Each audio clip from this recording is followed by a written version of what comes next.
Okay, so this is a particular type of question that you might get. So, what is an equation of a line parallel to this line here?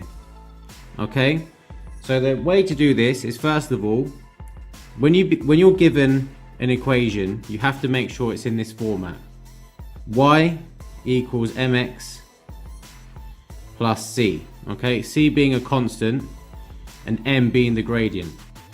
Okay, so luckily the way that this question was given, it was in this format. So look, y equals mx, so m equals 3, so m is 3, mx, and then plus c, the c equals minus 5, the constant. Okay, so an equation that is parallel to this line, so parallel lines, okay, one feature of them is that they have the same gradient. Okay, the same gradient. So we've just said that the gradient is the m.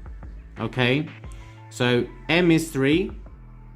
Now we'll just write down another equation of a line with the same gradient as that. So we could say y equals 3x, right? So this is 3x minus 5. We could say 3x, even, just 3x, or y equals 3x plus 5. As long as these 3's are the same, that will mean that they have the same slope. Okay, so like this one here has the same slope as that one there, and therefore they are parallel, they will never touch. So that's how you do one of these sorts of questions. If you want regular support from me to help you get the grades you want, why not join one of my weekly classes? It's very affordable. Contact me if you want to find out more.